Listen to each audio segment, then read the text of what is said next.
जय गौ माता, जय गोपाल। कामधेनु गौशाला अपना फीड फार्मूला इस वीडियो में आप सबके साथ शेयर करने जा रही है। जी हाँ, पिछले कई सालों से आप हमसे ये प्रश्न करते हैं कि कामधेनु गौशाला अपनी गायों को क्या खिलाती है कि गाय इतनी स्वस्थ नजर आती है और बहुत ज्यादा दूध देती है। इन सभी विषयों के ऊपर आज हम आपको बताएंगे कि हमारा फीड फार्मूला क्या है, हम उसमें क्या क्या डालते हैं और ये फीड कैसे देनी चाहिए, किन किन बातों का ध्यान रखा जाएगा, ये सारी बातें हम इस वीडियो में बताने जा रहे हैं। मेरी आपसे ये गुजारिश है कि इस वीडियो को अंत तक अवश्य देखिए। जिसके पास एक गाय है वो भी इस वीडियो को देखे, जिसके पास 10 गाय हैं वो भी इस वीडियो को देखे, और जो 100 या 100 से ज्यादा गाय पाल रहा है उसके लिए भी ये वीडियो बहुत उपयोगी सिद्ध होगी। एक अनुरोध मेरा आपसे और है, जिन लोगों ने अभी तक कामधेनु गौशाला YouTube चैनल को सब्सक्राइब नहीं किया वो आज जरूर कर लें। आमतौर पर गायों को हरा चारा दिया जाता है या सूखा चारा दिया जाता है या दान दिया जाता है। कई जगह पर भारत में जो फीड दी जाती है उसे दाना भी बोलते हैं, दान भी बोलते हैं, इंग्लिश में इसे कंसंट्रेट बोला जाता है। एक ही चीज को अलग अलग नामों से पुकारा जाता है। इस वीडियो में हम फीड शब्द का जिक्र करेंगे। जो गायों को देने वाला दाना होता है उसे फीड कहते हैं। और इस वीडियो में हम सिर्फ संतुलित आहार यानी कि फीड की बात करने जा रहे हैं। इसमें हम हरे चारे की बात नहीं कर रहे, इसमें हम सूखा चारा प्रबंधन की बात नहीं कर रहे, सिर्फ फीड की बात करेंगे, संतुलित आहार की बात करेंगे। फीड को गायों को दिन में 2 बार दिया जाता है। फीड पाउडर फॉर्म में भी होती है और चाक की तरह भी दिखती है। दोनों ही तरह से किसान इसका प्रयोग करते हैं।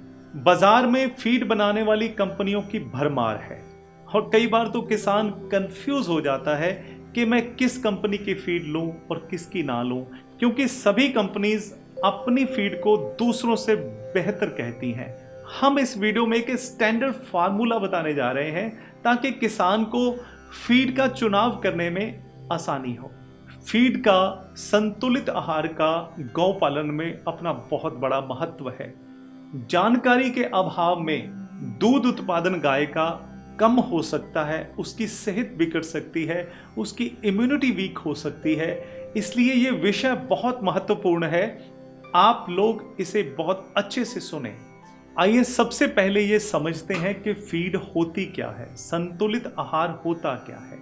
ये ऐसा संपूर्ण आहार है जिसमें सभी प्रकार के पोषक तत्व जैसे कार्बोहाइड्रेट हैं, मिनरल्स हैं, वसा है जिसे फैट बोला जाता है, और प्रोटीन्स हैं, इन सभी को एक अनुपात में डाला जाता है।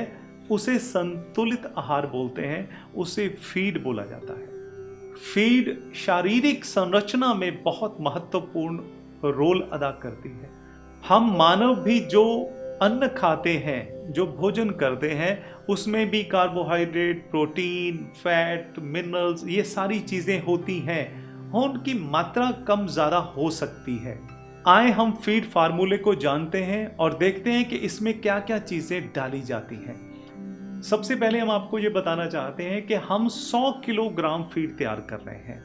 आपके घर में अगर कम गाय हैं तो कम मात्रा में फीड आप बनाते हैं, अगर ज्यादा गाय हैं तो ज्यादा मात्रा में फीड बनती है। लेकिन हम यहाँ आपको 100 किलोग्राम फीड का फार्मूला बताने जा रहे हैं। इसके अनुसार आप ज्यादा बनाना चाहें तो इसी के अनुसार बना सकते हैं। संतुलित आहार फीड को 2 भागों में बांटा जाता है। गर्मियों की फीड का फार्मूला अलग होता है और सर्दियों में दी जाने वाली फीड का फार्मूला अलग होता है। कोई बहुत ज्यादा अंतर नहीं होता, लेकिन अंतर होता है। हम यहाँ पर 10-12 साल से गायों के लिए फीड तैयार कर रहे हैं। अभी आप इस पूरे प्लांट के अंदर दाखिल हो चुके हैं। इसमें अलग अलग मशीनें लगी हुई हैं, अलग अलग जगह के ऊपर रॉ मटेरियल रखा गया है और एक टेबल आप देख रहे हैं जिसके ऊपर जो जो चीज़ें 100 किलोग्राम फीड में डलने वाली हैं उन चीज़ों को आपके सामने रखा जा रहा है। अब हम आपको क्या क्या चीज डाली जाएगी इसको बताने जा रहे हैं।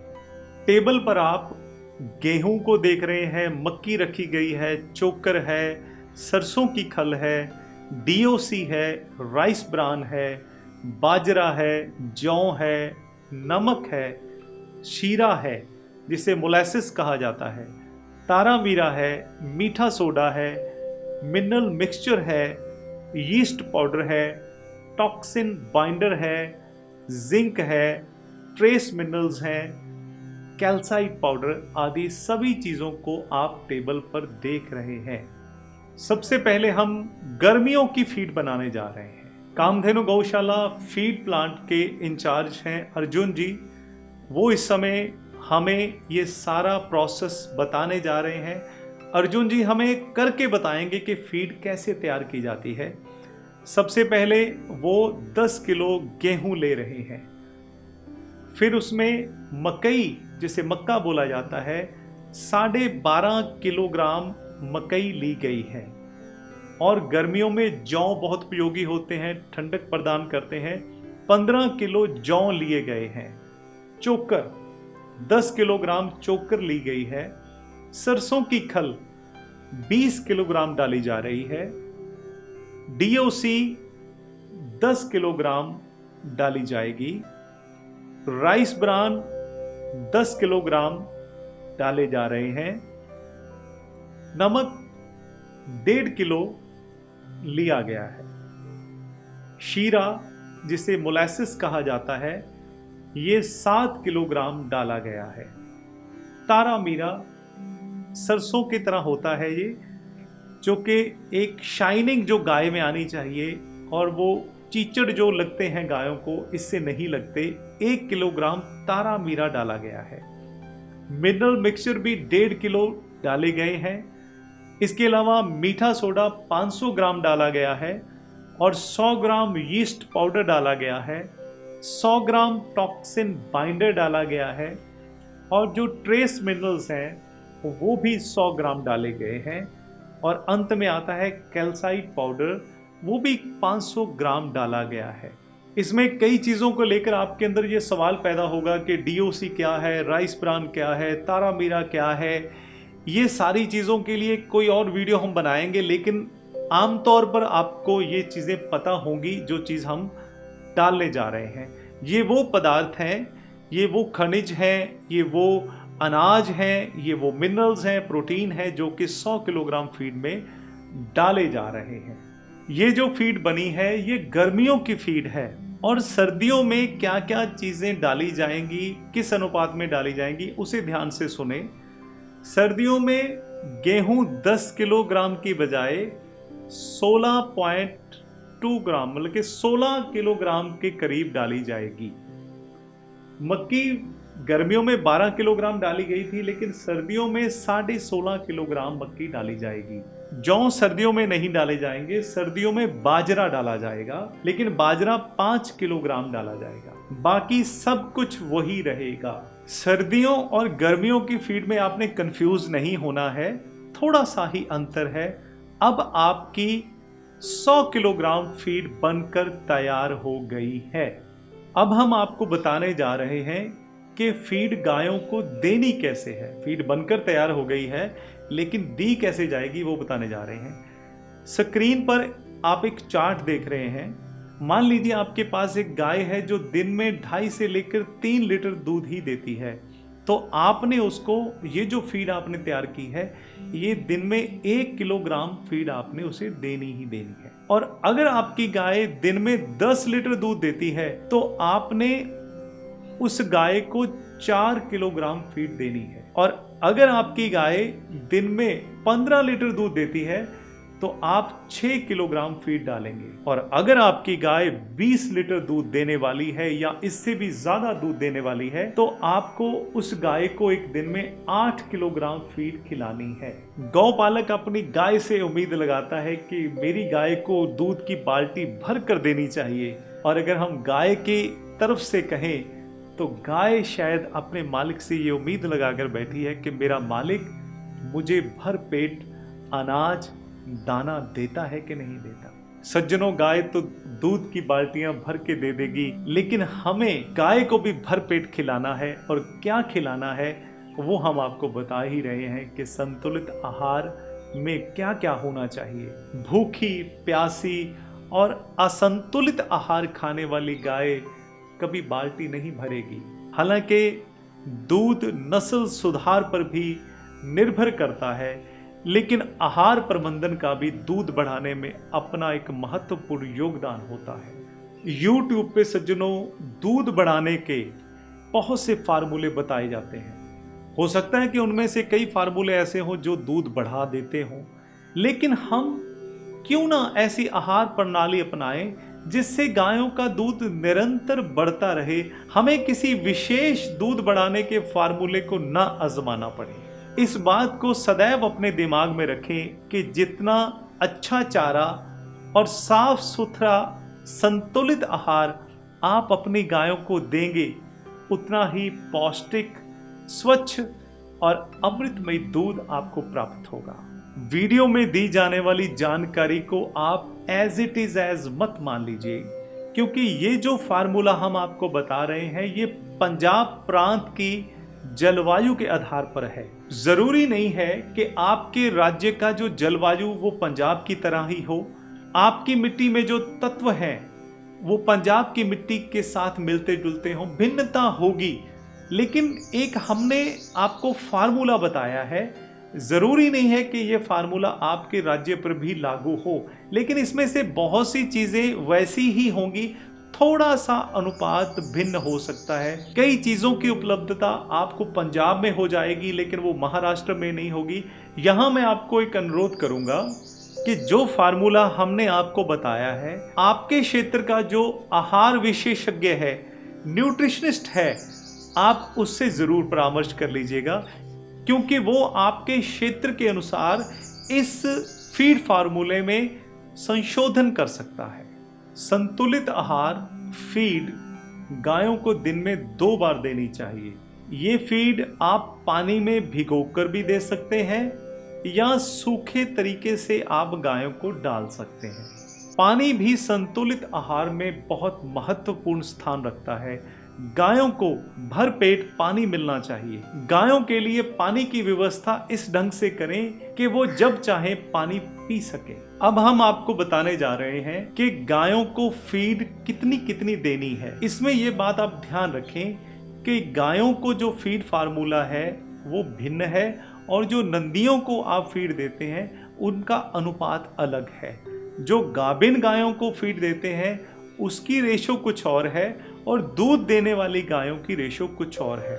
और इसमें भी ये बात ध्यान रखनी है कि जो अभी ताज़ी ब्याई हैं उनको फीड फार्मूलेशन किसी और ढंग से देनी है, और जिनको दूध देते हुए काफ़ी समय हो गया है उनकी फीड का अनुपात भी थोड़ा दूसरों से भिन्न है। छोटी बछड़ियों को और बड़ी बछड़ियों को कितनी फीड देनी है, इनमें भी थोड़ा अंतर है, लेकिन ये अनुपात इतना ज़्यादा ऊपर नीचे नहीं है कि आप कंफ्यूज हो जाएं। थोड़ा थोड़ा अंतर है। हम आपको अब स्क्रीन के ऊपर एक चार्ट दिखाने जा रहे हैं जिसमें आपको ये सिद्ध हो जाएगा कि आपने दूध वाली गाय को कितनी देनी है, दूध ना देने वाली गाय को कितनी देनी है, बछड़ियों को कितनी देनी है, बछड़ों को कितनी देनी है और नंदियों को कितनी देनी है। आइए इस चार्ट को ध्यान से देखते हैं। आपके मन में ये सवाल भी पैदा हो रहा होगा कि अगर गायों को संतुलित आहार फीड ना दी जाए तो क्या नुकसान होगा। जी, हम इसको बताने जा रहे हैं। अगर आप अपनी गायों को संतुलित आहार नहीं देते तो उनका सबसे पहले शारीरिक विकास रुक सकता है, क्योंकि जो पोषक तत्व गायों को चाहिए वो फीड से मिलते हैं, संतुलित आहार से मिलते हैं। संतुलित आहार के अभाव में गायों का प्रजनन तंत्र जो है वो बिगड़ सकता है, इनफर्टिलिटी बढ़ सकती है, और इसके अभाव में दूध की मात्रा भी कम हो सकती है। और सबसे बड़ा जो नुकसान है, गायों की इम्यूनिटी वीक हो सकती है, उनकी रोग प्रतिरोधक जो क्षमता है वो वीक हो सकती है। गाय जल्दी रोगों की चपेट में आ सकती हैं, और सबसे बड़ी बात कि हमारे जो नन्हे नन्हे बछड़े बछड़ियां हैं उनको पौष्टिक दूध नहीं मिल पाएगा। इसलिए आहार बहुत ज़रूरी है, और संतुलित आहार सबसे जरूरी है। आपके मन में एक सवाल और पैदा हो रहा होगा, आप सोच रहे होंगे स्वामी जी सवाल खुद ही पैदा कर रहे हैं। मेरे ख्याल से ये सवाल आपके होंगे, अगर नहीं है तो जवाब हमसे जरूर ले लीजिएगा। पुराने समय में, आज से हजारों साल पहले, कोई फीड नहीं बनाई जाती थी, कोई ऐसी चीज नहीं बनाई जाती थी, तो उस समय गौपालन कैसे होता था? हमारे पूर्वज संतुलित आहार के अभाव में कैसे गौपालन करते थे? इसका जवाब हम आपको देते हैं। पुराने समय में हर एक गांव के आसपास, कस्बों के आसपास, शहरों के आसपास चारागाह होती थी, जिन्हें गौचर भूमि बोला जाता था। वो गौचर भूमियां आज भी हैं, लेकिन उनके ऊपर नाजायज कब्जे हैं। इस विषय पे कभी फिर बात करेंगे। लेकिन वो जो गोचर भूमियां होती थी, उन पे सभी गाय, गांव की, शहरों की, कस्बों की, सभी मिलकर उन गोचर भूमियों में चरती थी। उस समय अलग से कोई चारा प्रबंधन नहीं करना पड़ता था, ना सूखा चारा प्रबंधन करना पड़ता था, ना हरा चारा प्रबंधन करना पड़ता था, और ना ही संतुलित आहार का ध्यान रखा जाता था। बस एक ही चीज होती थी उस समय के गौपालकों के पास, वो थी गोचर भूमि। उस गोचर भूमि में, जो कि सैकड़ों एकड़ की होती थी, इससे भी ज्यादा होती होंगी, वहां पर कुदरती तरीके से घास उगता था, और घास के साथ साथ जड़ी बूटियां भी उगती थी, और गाय पूर्णतः स्वतंत्र होती थी कि मैंने क्या खाना है और क्या नहीं खाना। वो हरे घास के साथ साथ जड़ी बूटियों का भी आहार करती थी।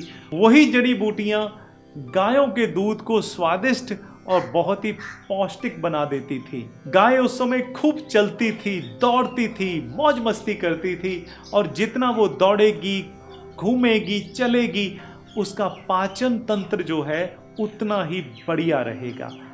और उस समय ये सब कुछ होता था, आज ये नहीं हो रहा। और आज यही कारण है कि गौपालक को सूखा चारा प्रबंधन अलग से करना पड़ रहा है, हरा चारा प्रबंधन अलग से करना पड़ रहा है, संतुलित आहार का प्रबंधन अलग से करना पड़ रहा है। वो काफ़ी बजट वाला सौदा बन जाता है। इसलिए आज बहुत से लोग गौपालन से दूर जा रहे हैं। ये था हमारे पुरातन भारत के अंदर, हमारी चारागाह थी, सब कुछ था। और एक चीज़ पुराने समय में और बढ़िया होती थी, उस समय जो रासायनिक उर्वरक हम डालते हैं आज की ज़मीनों के अंदर, हम इंसेक्टिसाइड डालते हैं, पेस्टिसाइड डालते हैं, फर्टिलाइज़र डालते हैं, ये वो सारी चीज़ें हैं जो कारखानों में तैयार की जाती हैं और ज़मीनों में डाली जाती हैं। ज़मीनें जहरीली बनती जा रही हैं, और उनसे जो हरा चारा है हमारी गाय खाती हैं, गाय के दूध से वो सारी चीज़ें हम में आ रही हैं, और हम अस्पतालों में जा रहे हैं। और उस समय धरती उपजाऊ होती थी, स्वच्छ वातावरण होता था, और रसायनों से मुक्त घास होती थी, जड़ी बूटियां होती थी। उस समय गौपालन एक वरदान था। आज गौचर भूमि नहीं है, गायों को आज बांध कर रखा जाता है, गायों की वर्जिश कम हो गई है, चारा कुदरती नहीं रहा, जड़ी बूटियों का अभाव आ गया है, पेड़ों को काटा जा रहा है, शेड बनाए जा रहे हैं, पानी के कुदरती स्रोतों की बजाय नकली तकनीकों से जमीन से पानी निकाला जा रहा है। आज फीड फैक्ट्रियों में बन रही है, फर्टिलाइजर, पेस्टिसाइड, इंसेक्टिसाइड का अंधाधुंध प्रयोग गायों की सेहत, उनके प्रजनन और दूध की मात्रा और दूध की गुणवत्ता दोनों को प्रभावित कर रहा है। अगर आप ये फीड अपने घर पे खुद तैयार करना चाहते हैं तो कर सकते हैं। ये सारी चीज़ें रॉ मटेरियल में आपको उपलब्ध हो सकती हैं मार्केट से। थोड़ी सी मेहनत लगेगी, लेकिन खुद तैयार की गई फीड बाजारू फीड से सस्ती जरूर पड़ेगी। अगर आप ये मेहनत कर सकते हैं तो आपका स्वागत है। यहाँ मैं ये भी कहना चाहता हूँ कि हम किसी भी कंपनी के खिलाफ नहीं हैं। हो सकता है कि बहुत अच्छे ढंग से कई कंपनीज फीड तैयार कर रही हों, लेकिन ये चुनाव आपने करना है कि उनमें कौन कौन से तत्व डलने चाहिए और क्या क्या चीज़ें वो दे रही हैं। तो अगर कोई ऐसी कंपनी अच्छी फीड तैयार कर रही है तो आप उससे फीड ले सकते हैं, नहीं तो आप खुद फीड तैयार कर सकते हैं। अब मैं अंत में आपसे पूछने जा रहा हूं कि आपको ये संपूर्ण जानकारी जो हमने आपको दी है वो कैसी लगी। मेरे ख्याल से जानकारी बहुत ज़्यादा थी और जिसको हमने कम समय में आपको देने का प्रयास किया है। हो सकता है कि इसके अतिरिक्त भी आपके बहुत से सवाल हों, तो आप हमें कमेंट में वो सवाल पूछ सकते हैं। हमारा प्रयास रहेगा कि हम आपके हर एक सवाल का जवाब दें। अगर आपको ये वीडियो अच्छी लगी है तो इसको लाइक ज़रूर कीजिएगा और शेयर भी ज़रूर कीजिएगा ताकि ये जानकारी सब तक पहुंच सके। और हमारे कामधेनु गौशाला YouTube को सब्सक्राइब ज़रूर करिएगा। आपका बहुत बहुत धन्यवाद। जय गौ माता, जय गोपाल।